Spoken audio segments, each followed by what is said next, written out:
The first time I noticed the little glint of metal in the tree outside my bathroom window, I thought it was just a weird reflection. Maybe a bird feeder or something. I didn't think much about it until I saw the tiny red light blinking. I'm Vincent Walker, a pretty normal guy just trying to live a peaceful life in my own house. But ever since I moved into Willow Creek Estates, the HOA, led by none other than the queen of busybodies herself, Wanda Mayfield, had been making my life miserable. Wanda was textbook Karen mid-50s, bleach blonde bob cut, fake pearls, and a permanent scowl like she smelled something bad. Wanda loved sending me passive-aggressive letters about my improper garbage placement or the questionable color shade of my mailbox. But planting a camera? That was a whole new level of crazy. I yanked open my back door and stormed outside, craning my neck up to the tree. Sure enough, tucked between the branches was a small wireless camera pointed straight at my bathroom window. "You've got to be kidding me," I muttered. I wasn't about to let this slide. I grabbed a stepladder from the garage, climbed up, and carefully pulled the camera down. It was still running a little green light blinking steadily. I turned it around and saw a small tag taped to the back. Property of Willow Creek HOA. My blood boiled.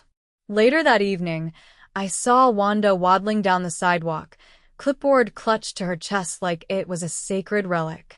I didn't waste a second. "Hey, Wanda," I called out, holding up the camera.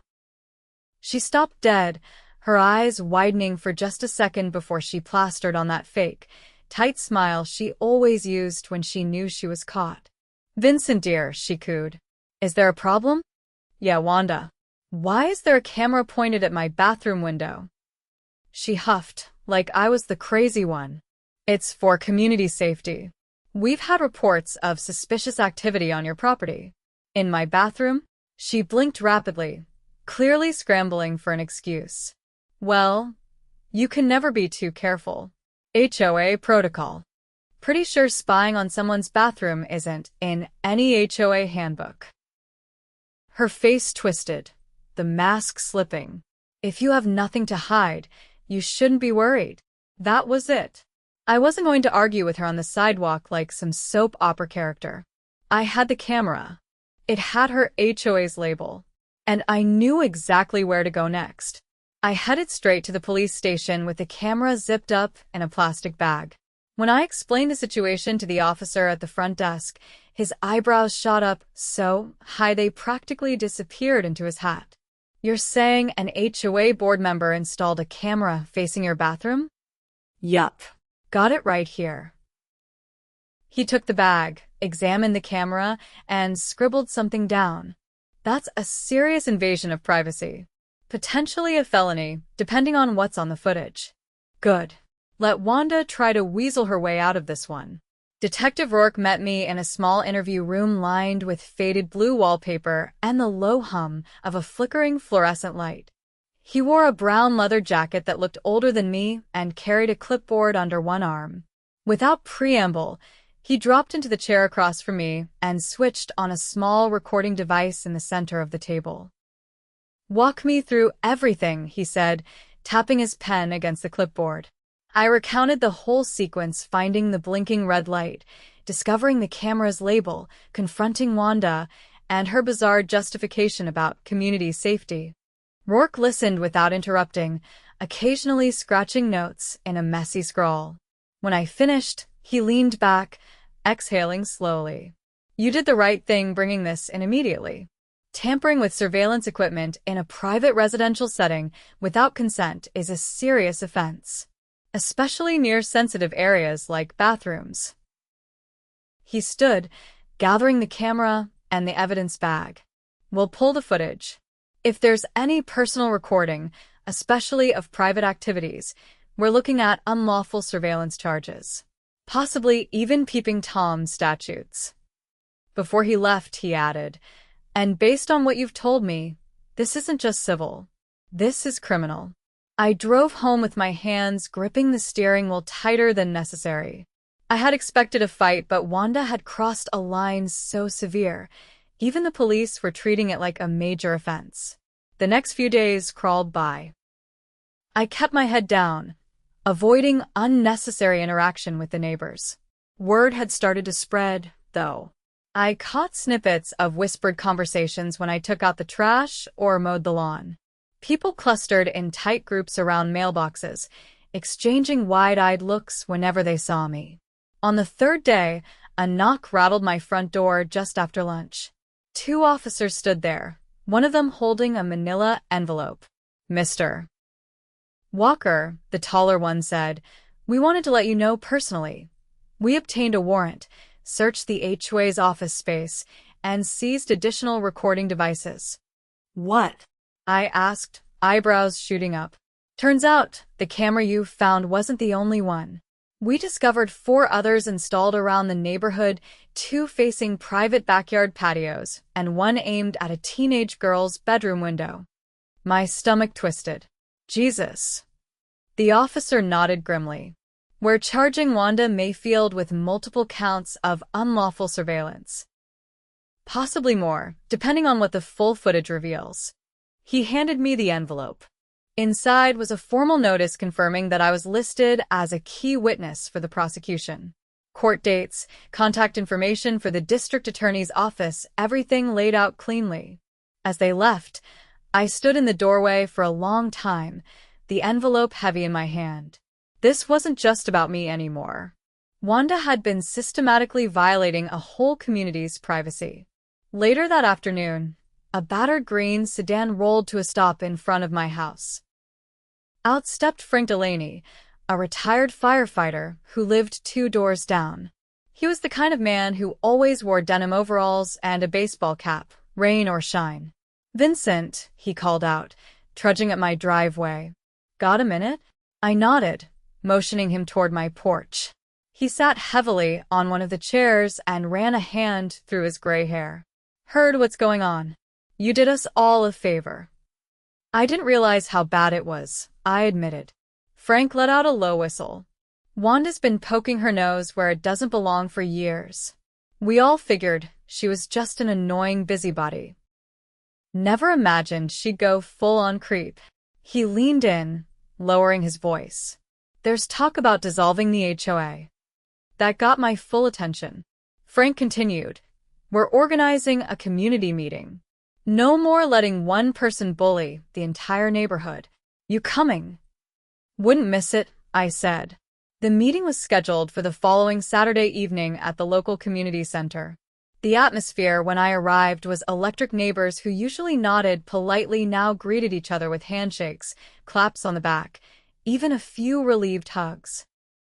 It felt like the first time in years people were actually connecting without fear of who might report them for a cracked sidewalk or an overgrown bush. Frank stood near the podium, shuffling a stack of papers. When he spotted me, he waved me forward. "We're drafting a petition," he said under his breath. 2/3 majority can dissolve the HOA under our bylaws. We just need signatures."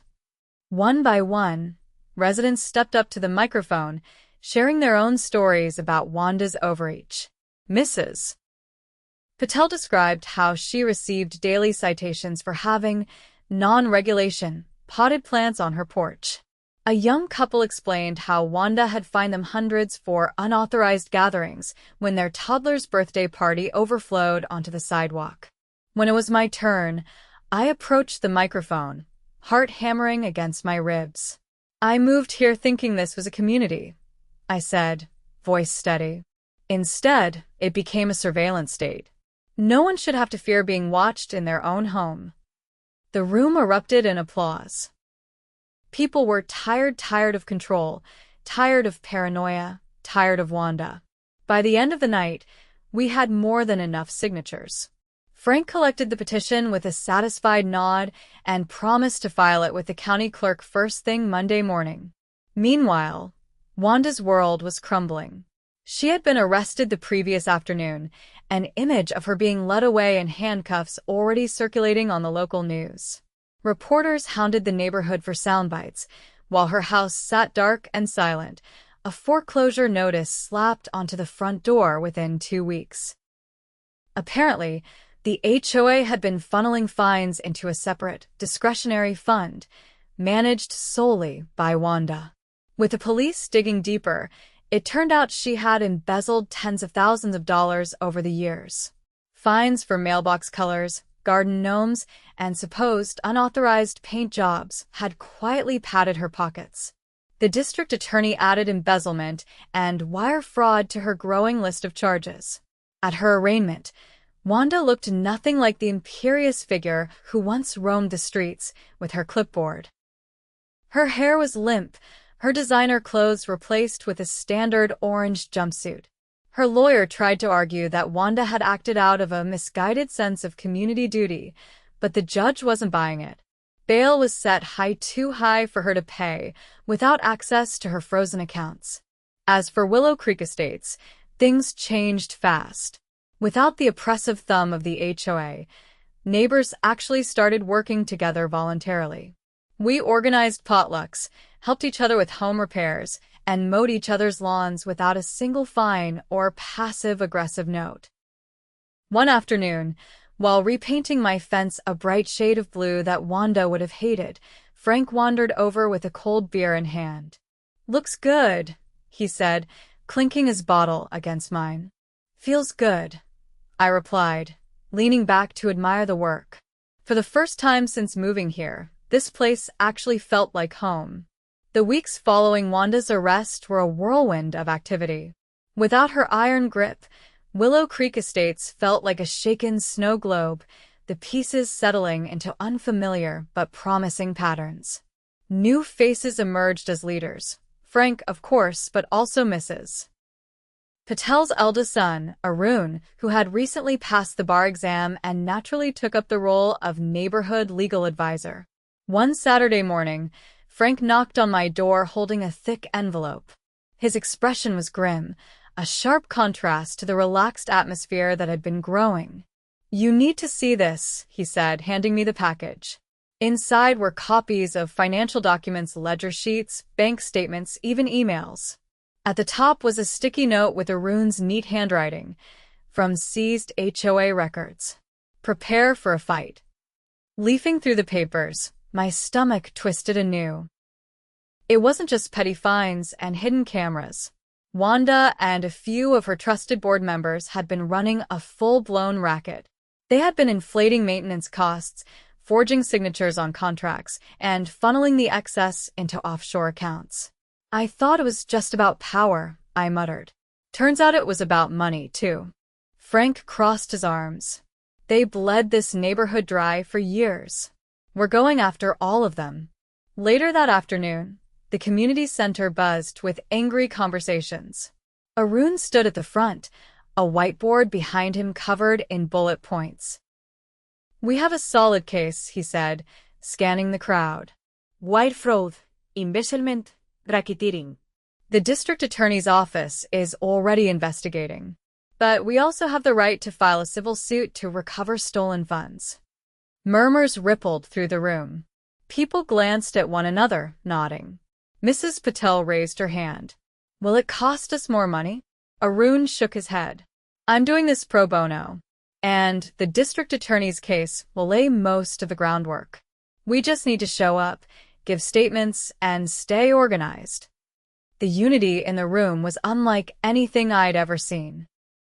It wasn't just about revenge anymore. It was about reclaiming what had been stolen and making sure no one could ever do it again. As the legal wheels began to turn, another surprise landed on my doorstep. A subpoena. I was being called to testify in front of a grand jury. The day of the testimony, I sat outside the courthouse, tapping my foot against the concrete steps. Arun joined me, adjusting his tie. "You'll be fine," he said. "Just tell the truth." Inside, the grand jury room was stark and silent. A panel of ordinary citizens stared at me with a mix of curiosity and seriousness. The assistant district attorney, a woman named Ms. Calderon, asked me to describe how I discovered the camera, the confrontation with Wanda, and the events that followed. Every word felt heavy, but necessary. When I finished, Ms. Calderon asked one more question. "In your opinion, Mr. Walker, was there a culture of fear created by the HOA leadership?" I thought about all the warning letters, the fines, the whispered complaints people had been too scared to voice. Yes, I said. Absolutely. The grand jury indicted not just Wanda, but 3 other former board members. Charges ranged from unlawful surveillance to conspiracy to commit fraud. The news hit the local media like a thunderclap. Reporters staked out the neighborhood entrance, snapping photos of the once pristine Willow Creek Estates sign, now missing several letters and looking as battered as the community's trust. Meanwhile, the former board members lawyered up. Their defense was laughable. Claims of miscommunication, clerical errors, and overzealous community protection. The trials were scheduled for the fall. In the meantime, a temporary community council was formed to manage basic neighborhood needs. Elections would be held after the trials concluded, but no one rushed. People were more interested in healing than bureaucracy. One evening, as I installed new motion lights by my garage, Arun dropped by.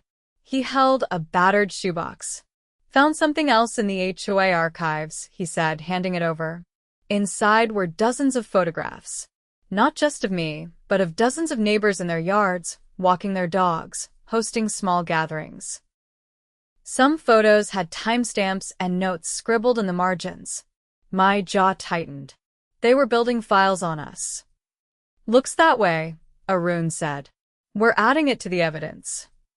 The full extent of Wanda's obsession was staggering. She hadn't just wanted control. She had wanted domination, complete surveillance, and psychological warfare over a suburban neighborhood. At the pretrial hearing, I sat in the gallery beside Frank, Mrs. Patel, and a dozen other neighbors. Wanda shuffled into the courtroom in shackles, her face pale and gaunt. She avoided eye contact with anyone. The prosecution laid out a devastating opening argument: unauthorized surveillance, financial theft, falsified documents, and endangerment of minors due to the illegal recordings. Wanda's attorney tried to argue diminished capacity, claiming she had succumbed to stress-induced paranoia. The judge didn't seem impressed. Outside the courthouse, reporters swarmed again. One shoved a microphone toward me. Mr. Walker, how do you feel seeing the former HOA president brought to justice? I paused, choosing my words carefully. I feel like this community is finally getting a chance to breathe.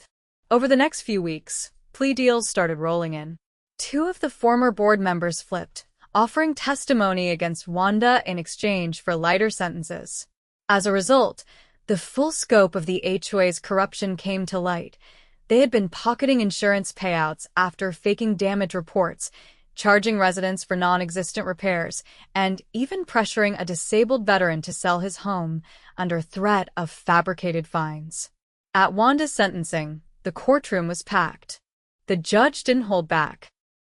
In my 30 years on the bench, he said, I have rarely seen such a calculated betrayal of civic trust.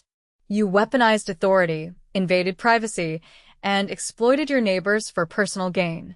He sentenced her to 15 years in state prison, with no possibility of parole for at least 10. The former board members received varying sentences, ranging from probation to 5 years, depending on their level of involvement. Back in Willow Creek Estates, the transformation was tangible. Without the HOA's oppressive rule, creativity flourished. Yards bloomed with colorful flowers. Children played freely in the streets. Porch furniture no longer had to be a specific shade of taupe. Even better, the civil suit Arun's spearheaded led to a settlement. The insurance companies coughed up restitution funds, and the seized offshore accounts were partially recovered. Every resident received a restitution check, enough to cover years of unjust fines, and then some. One sunny afternoon, the neighborhood threw a block party. Tables lined the street, covered in homemade dishes. Someone set up a karaoke machine. Kids raced around with water balloons. Frank raised his beer toward me from across the lawn.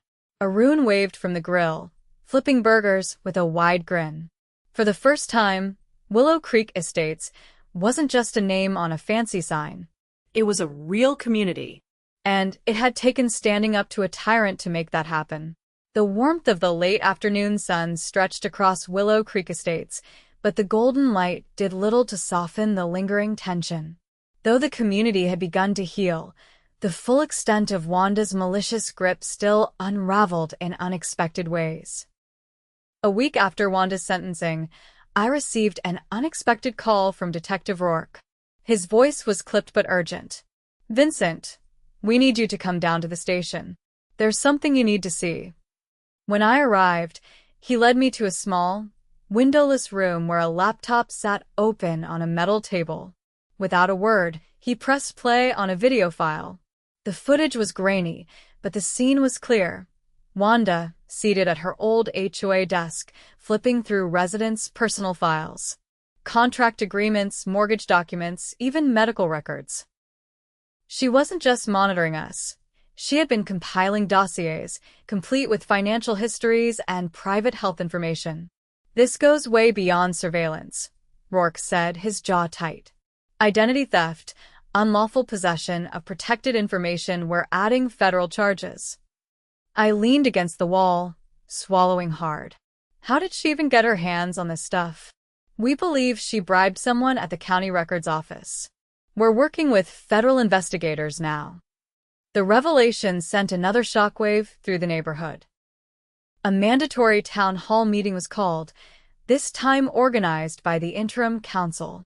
Arun stood at the front with two serious-looking federal agents flanking him. One of the agents, Agent Morales, stepped forward. "We have reason to believe that personal information belonging to residents of Willow Creek Estates was illegally obtained and possibly distributed," he announced. Murmurs of alarm rippled through the assembled crowd. Agent Morales continued, "We're offering free credit monitoring services and are coordinating with the State Attorney General's office to pursue restitution for any affected parties." Frank, standing beside me, muttered under his breath, "She wasn't just nosy. She was building an empire." The fallout was immediate. The county clerk's office launched an internal investigation. Several clerks resigned within days, and one was arrested for accepting bribes in exchange for restricted records. Meanwhile, the neighborhood rallied in a way I had never seen before. Arun organized workshops on data security. Mrs. Patel's son helped people set up fraud alerts and lock down their credit reports. People who had once barely nodded at each other now traded advice, tools, and even sat together over coffee discussing how to protect their futures. One Saturday, as we set up a booth for free document shredding, Frank approached me with a sheaf of papers in his hand. "Got something you might be interested in," he said, handing them over. I scanned the pages. It was a draft proposal not for a new HOA, but for a voluntary neighborhood association. "No fines. No enforcements quals." Just a framework for community events and shared maintenance, funded entirely by donations and optional contributions. "No more rulers," Frank said. "Just neighbors." I signed without hesitation. The new association wasn't perfect. There were disagreements over budget allocations and occasional squabbles about event planning, but it was built on transparency. Every meeting was open. Every expenditure was posted publicly. Meanwhile, Wanda's federal trial moved quickly. The evidence was overwhelming. Bank records, email chains, the illegal dossiers. She pled guilty to avoid a longer sentence, accepting an additional 12 years stacked onto her state time.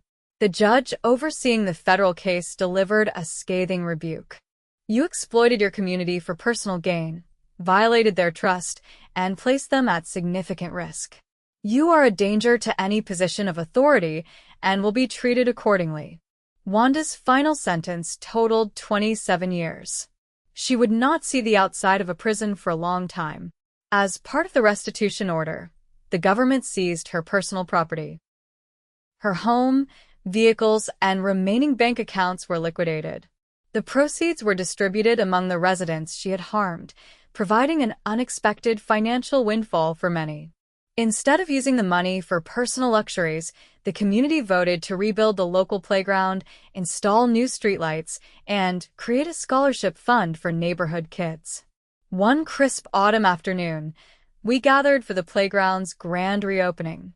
Balloons floated above freshly painted swings and slides. Children's laughter filled the air as parents chatted over coffee and pastries.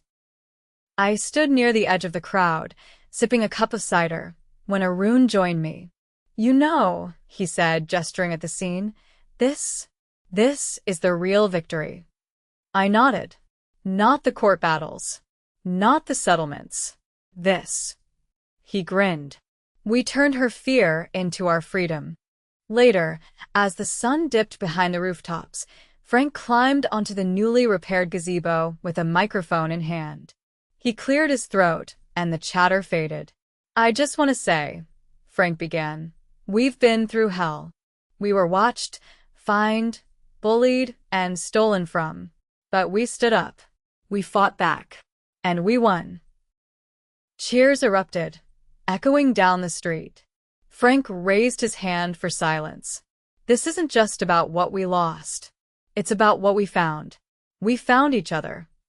The crowd roared again, louder this time. As the celebration continued into the evening, I wandered back to my house. For the first time in years, I didn't feel the anxious weight that had clung to me since moving into Willow Creek Estates. I sat on my porch, listening to the distant sounds of music and laughter. The stars blinked into view, unbothered by all the chaos that had come before. A soft footstep on my walkway caught my attention. It was Mrs. Patel, carrying a plate piled high with samosas. "For you," she said, handing it over. "For everything you did." I accepted the plate, touched by the gesture. "Thank you," I said. "But it wasn't just me." She smiled warmly. "No. But you lit the first match." As she walked away, I leaned back in my chair, savoring the crisp night air and the faint scent of spices. The nightmare that Wanda had created was over. And in its place, something stronger, something real, had been born.